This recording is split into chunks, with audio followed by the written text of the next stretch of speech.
By the time my husband realized I already knew, his mother had stopped smiling. That was the moment I will never forget. Not the moment he walked into our dining room with another woman standing beside him, not the moment everyone at the table went silent, not even the moment he looked me straight in the eyes and said, "This is Claire, she's been helping me through a difficult time." No. The moment that stayed with me was when his mother, Linda, reached for her wine glass with a trembling hand, and I saw the truth on her face before anyone said another word. She knew. She had known for weeks, maybe months, and still she sat at my table, eating the food I cooked, complimenting the flowers I arranged, smiling at me like I was part of her family, like I was not being quietly replaced right in front of everyone. My name is Emily Parker. I had been married to Daniel for 11 years. 11 years of birthday dinners, mortgage payments, family vacations, hospital visits, holiday cards, and pretending not to notice when his mother treated me like a guest in my own marriage. That Sunday dinner was supposed to be normal. Linda had insisted we host. She said Daniel had been under pressure lately and that the family needed a peaceful evening. So I cleaned the house all morning, I roasted chicken with rosemary and lemon, I set the table with the cream linen napkins Daniel once said made our home feel elegant. I even bought Linda's favorite white wine, because I was still, foolishly, trying to be accepted. At 6:12 p.m., the doorbell rang. I remember the exact time because my hands were wet from washing parsley, and the kitchen clock was right above the sink. Daniel was supposed to arrive alone. Instead, when I opened the door, he was standing there in his navy coat with a woman I had never seen before. She was younger than me, maybe 32, blonde hair tucked behind one ear, soft beige sweater, careful smile, the kind of smile people wear when they know they are entering a room where they do not belong, but they also know someone invited them. Behind me, plates clinked. Daniel's sister stopped mid-sentence. His father looked down at his fork, and Linda stood up too quickly, not surprised, nervous. Daniel cleared his throat and placed his hand on the woman's lower back. "Emily," he said, calm as ever, "this is Claire." I looked at him, then at her, then at his hand. The room became so quiet I could hear the oven fan humming behind me. Claire gave a small wave. "I've heard so much about you," she said. That sentence almost made me laugh, because 2 hours earlier I had been standing in our bedroom holding Daniel's old tablet, reading messages he forgot to delete. Messages between Claire and Daniel, messages between Claire and Linda, and one message from Linda that made my stomach go cold. "Don't worry, Emily is too proud to make a scene. Bring her Sunday. Once everyone sees you together, she'll have to accept reality." So when Daniel brought his mistress into my home, when his mother lifted her chin like she was waiting for me to break, when Claire stepped on my hardwood floor wearing the same perfume I had smelled on Daniel's shirts for 6 months, I did not scream. I did not cry. I stepped aside and smiled. "Of course," I said. "Come in. Dinner is almost ready." And that was the first time all night Linda looked afraid. For the rest of dinner, nobody touched the food. Not really. Forks moved, glasses clinked. Someone asked Claire if she wanted more wine. But underneath all of it, there was panic. Quiet, controlled panic. And the strange thing was, Daniel seemed relieved. Like he genuinely believed the hardest part was over, now that the secret was finally sitting at the table with us. He thought embarrassment would force me into silence. He thought I would protect him the way I always had. That had been our marriage for years. Daniel making selfish choices, me cleaning up the emotional mess afterward. I carried dinner plates into the kitchen while everyone avoided looking directly at me. Through the reflection in the microwave door, I watched Linda lean closer to Claire and whisper something in her ear. Claire smiled nervously and nodded, like a student trying to impress a difficult teacher. I remember drying my hands slowly on a dish towel and thinking, this wasn't new. This relationship had roots, deep ones. And suddenly, dozens of small moments from the past year started rearranging themselves inside my head. The late-night work meetings, Linda defending Daniel every time he forgot something important, the sudden criticism about my appearance, the way his family stopped asking about my promotion at work, the way Daniel began staring at his phone and smiling without explaining why. The perfume. God, the perfume. 6 months earlier, I found a blonde hair on Daniel's scarf while unpacking laundry. I remember holding it between my fingers while he stood in the doorway pretending to search for his car keys. He laughed when I asked about it. "You're getting paranoid, Emily." That word stayed with me. Paranoid. Not hurt, not insecure, paranoid. As if my instincts were some kind of illness. After that, things became subtle little games. If he came home late, I was too emotional. If I asked questions, I was creating problems. If I noticed distance between us, he blamed stress at work. And every single time, Linda supported him. "Oh, sweetheart," she would say with that patient smile, like the problem was my reaction, never his behavior. I spent almost a year convincing myself not to trust what I could clearly feel happening. That's the cruel thing about gaslighting. It doesn't just make you doubt another person, it makes you doubt your own reality. At some point during dinner, Daniel's sister Melissa finally tried to break the tension. "So, Claire works with you?" she asked carefully. Daniel nodded too quickly. "Yeah, marketing department." Claire tucked her hair behind her ear again. "We've actually been collaborating for months." Collaborating. The word almost made Linda choke on her wine. I saw it happen, just for half a second. Her expression cracked. Because she knew I knew, and she was terrified I might expose them all right there at the table. But I stayed calm. I even smiled politely. That seemed to confuse everyone more than anger would have. Then, Daniel made a small mistake. A small one, but enough. He reached for Claire's hand beneath the table without realizing I could see their reflection in the dark dining room window behind them. That tiny movement told me everything. Not lust, not excitement, comfort, routine. This wasn't an affair that had just started. This was a relationship already functioning in the open behind my back. And somehow, his mother had been helping them normalize it, helping them build a future while I was still buying groceries for family dinners. I excused myself after dessert and walked upstairs slowly, feeling every heartbeat in my throat. Behind me, I heard soft conversation returning downstairs. Careful laughter. Relieved laughter. They thought the danger had passed. Inside my bedroom, I opened Daniel's nightstand drawer. The old tablet was still there beneath tax papers and charging cables. Still logged in. Still careless. I sat on the edge of the bed with the screen glowing against my hands. And that was the moment I found the message that changed everything. Not just about Daniel, about his entire family. I barely slept that night. Not because I was crying. Strangely, I couldn't cry anymore. I think some part of me had already crossed into survival mode, the kind where your body becomes very calm while your mind quietly rearranges your entire future. Daniel came upstairs around midnight smelling like whiskey and expensive cologne. I heard him pause outside the bedroom door before walking in carefully, like he already knew the atmosphere inside the room had changed forever.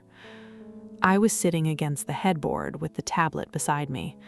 The screen was dark now, but the messages were burned into my memory. Daniel loosened his tie and avoided looking directly at me. "Well?" he said with an awkward little laugh. "That could have gone worse." Gone worse. I stared at him for several seconds, honestly wondering if this man had completely stopped seeing me as a human being. "You embarrassed me tonight. You made everyone uncomfortable." That almost impressed me. The audacity. Not the affair, not bringing another woman into our house, not letting his mother help him normalize the relationship behind my back. No, apparently the problem was my silence. I folded my hands slowly in my lap. "How long?" I asked. Daniel exhaled through his nose. "Emily, how long?" There was a pause. Then another. "About 8 months." 8 months. 8 months of grocery shopping together, 8 months of family birthdays, 8 months of sleeping beside me while texting another woman. And somehow, the answer that hurt most wasn't the timeline. It was what came next. "I didn't plan for this to happen," he said. "Claire understands me in a way you stopped trying to." Stopped trying. I actually looked behind me for a second, like maybe another woman was sitting in the room and he had confused us, because I had spent years trying to support him, trying to calm him, trying to protect his image with his family, trying to survive the endless criticism from Linda, trying to become smaller every time they made me feel too emotional, too ambitious, too difficult. And now he was rewriting our marriage like I had simply failed an audition. Then he said the sentence that changed everything. "Mom thinks it's better if we handle this maturely." Mom thinks, not I think, not I'm sorry, not I destroyed our marriage. His mother was still directing the emotional traffic of his life. I looked at the tablet beside me. Daniel noticed the movement instantly. His expression shifted. "What's that?" I picked it up calmly and unlocked the screen. For the first time all night, he looked nervous. Real nervous. "You forgot to log out," I said quietly. His face drained of color. Not dramatically, just enough. Enough for me to see the exact second he realized I had seen everything. The group chats, the hotel reservations, the photos, the messages between Linda and Claire, the planning. God, the planning.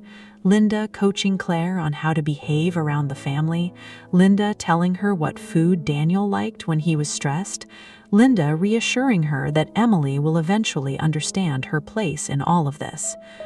I watched Daniel's throat move as he swallowed hard. "It's not what it looks like." That sentence is almost funny when you hear it in real life, because sometimes it exactly looks like what it is. I turned the tablet toward him and opened one specific message, one from Linda sent 3 weeks earlier. "Once Emily reacts emotionally, everyone will finally see why Daniel needs someone calmer." Silence filled the room. Heavy silence, the kind that changes power completely. Because suddenly I understood something important. This affair was never only about cheating. It was about replacement. A quiet family decision made behind closed doors. They had already built a narrative where I was unstable, difficult, exhausting. And Claire, well, Claire was the solution. Soft-spoken, agreeable, easy to control. Daniel sat down slowly at the edge of the chair near the window. For the first time in years, he looked unsure of himself. "Emily," he said carefully, "what do you want me to say?" I thought about that question for a long time, not because I needed an answer, but because I realized something terrifying. He genuinely thought words could still fix this.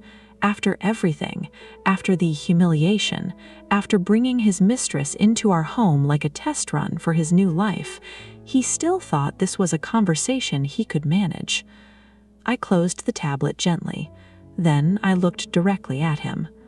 "I think," I said softly, "your mother forgot something important." Daniel frowned slightly. "What?" I smiled for the first time all night. She taught me how your family works. And for the first time since dinner, Daniel looked afraid. The next morning, I made coffee before Daniel woke up.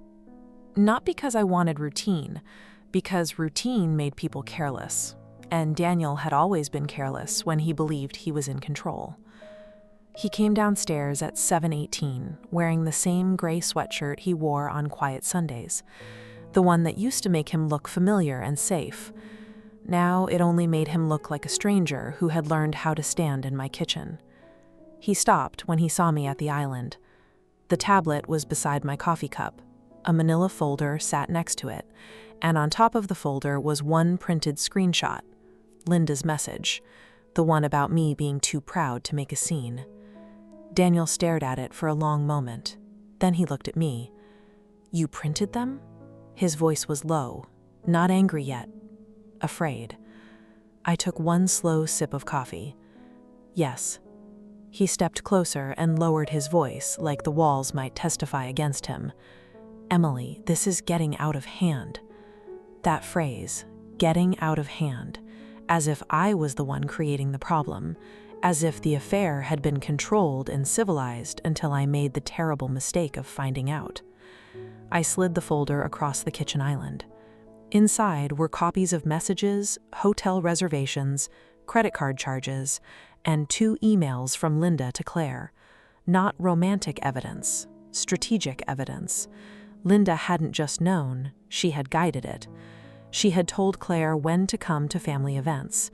She had warned Daniel which cousins might make things complicated. She even suggested that Claire wait until after Daniel's father's birthday to appear publicly, because Emily still handles most of the family obligations, and we don't need drama yet. We don't need drama yet. I had read that line 12 times. Each time it hurt in a different place. Daniel opened the folder with 2 fingers, like the paper itself might burn him. His eyes moved quickly over the first page, then the second. Then he stopped. "What is this?" I leaned forward slightly. "That's the hotel receipt from March." His jaw tightened. "I told you I was in Chicago." I nodded. "You were." I nodded toward the paper. So was Claire. He closed the folder too fast. The sound cracked through the kitchen. For a second, neither of us moved. Then his phone started vibrating on the counter. Once, twice, 3 times. He looked down. I didn't need to see the screen to know who it was. Daniel reached for it, but I placed my hand over the phone first. Calmly, not dramatically. Just enough to stop him. He stared at my hand. "Don't," he said. I almost smiled. That was the first honest word he had said since she walked through our front door. "Don't. Don't expose me. Don't embarrass my mother. Don't take away the story we created. Don't stop being useful." I lifted the phone and turned it toward him. The notification was from Linda. Did she calm down yet? That was all it said.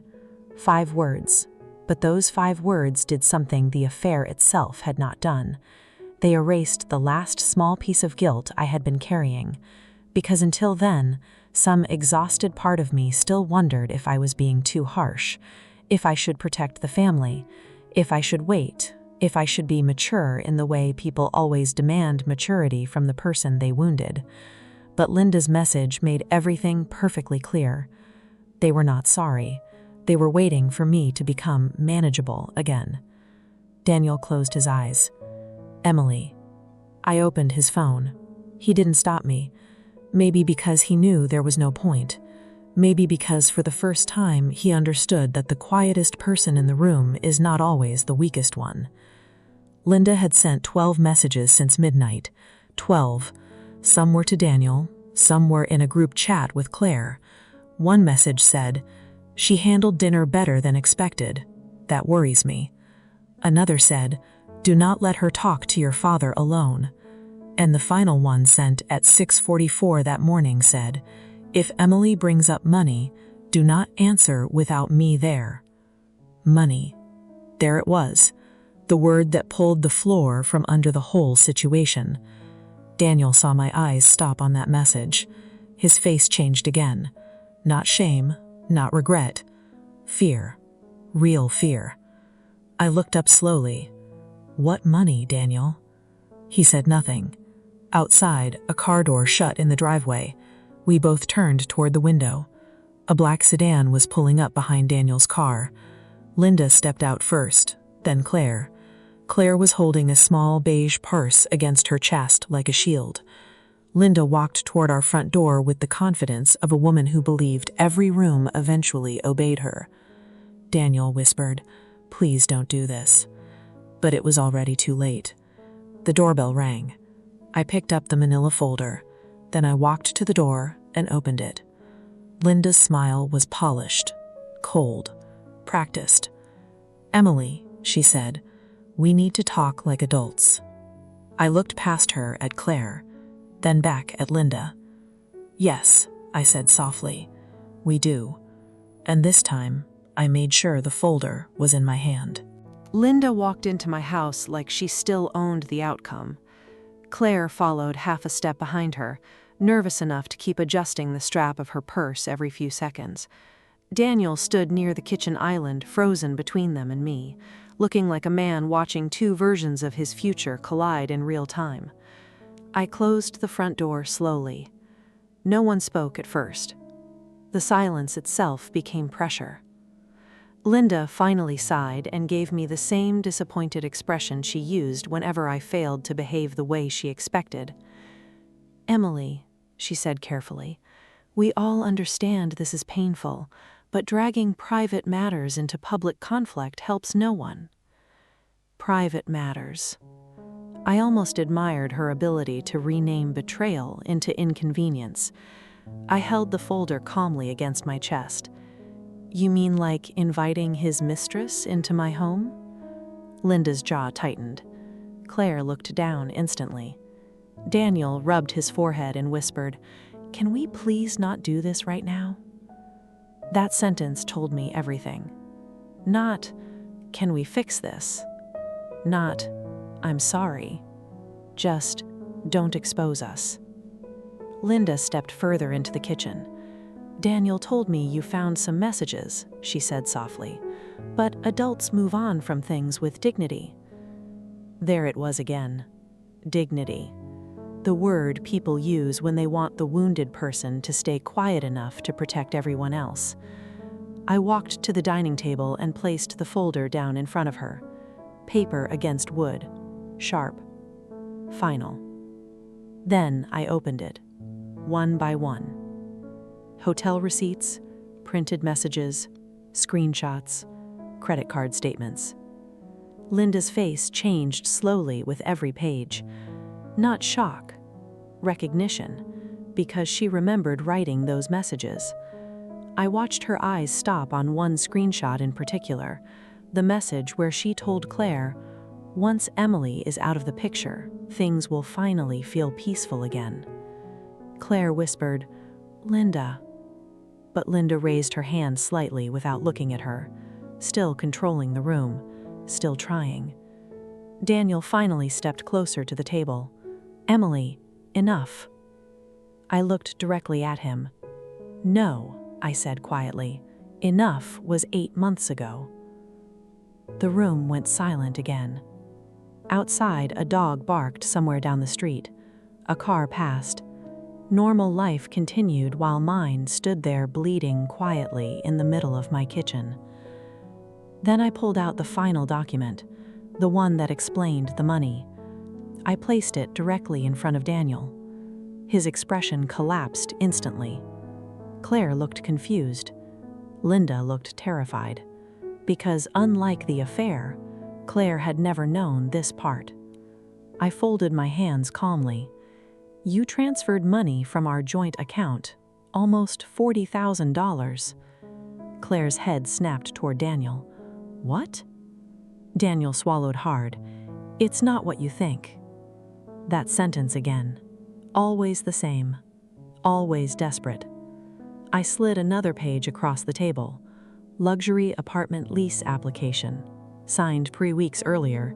Daniel and Claire's names together. Claire stared at the document like she couldn't process what she was seeing. "You said the apartment wasn't ready yet," she whispered. Daniel said nothing, and suddenly everything shifted, because for the first time all morning, Claire realized she had been manipulated too, not just me. Her eyes moved toward Linda slowly. "You told me Emily already agreed to separate." Linda's composure cracked. Barely, but enough. I leaned back in my chair and watched the entire structure they built begin collapsing under the weight of its own lies. Daniel had lied to me. Linda had lied to everyone. And Claire? Claire had walked into a fantasy carefully designed for her by people who needed control more than honesty. Nobody looked powerful anymore. Not even Linda. Especially not Linda. She sat down slowly at the dining table I bought 5 years earlier and suddenly looked older than I'd ever seen her. Tired. Cornered. Human. And for some reason, that was the moment my anger finally disappeared. Not because they deserved forgiveness, because I finally understood something. These people had spent months managing stories, manipulating emotions, controlling narratives, protecting appearances, and they still destroyed themselves anyway. I stood up calmly. Daniel looked at me with panic rising behind his eyes. "Emily, please." I picked up my coffee cup from the counter. Cold now. Untouched. Just like the life I thought I had. Then I looked at all of them one final time. "I'm filing for divorce," I said softly. "And neither of you will ever step into this house again." No screaming, no dramatic breakdown, just truth, clean and direct. Linda opened her mouth like she wanted to negotiate, to manage, to control. But for the first time since I met her, she realized she no longer had access to the person she could manipulate. Daniel tried to step toward me again. I simply raised my hand once, and he stopped. That part still surprises me sometimes, how quickly power changes once you stop begging to be understood. Claire picked up her purse with shaking hands. She looked at Daniel differently now, like she was finally seeing the man behind the performance. Without another word, she walked toward the front door. Daniel turned after her, then toward me, then toward his mother. Lost. Completely lost. And Linda? Linda stayed sitting at the table in absolute silence while sunlight poured across the scattered papers in front of her. Proof. Consequences. Reality. I opened the front door for them myself. None of us said goodbye. And after the house finally became quiet again, I stood alone in my kitchen for a long time, listening to nothing but the hum of the refrigerator and the distant sound of traffic outside. No tears came, just relief. Because sometimes the most painful thing is not discovering betrayal. It's realizing how long you were expected to live beside it in silence. And sometimes, the strongest thing a woman can do is stop protecting people who were never protecting her.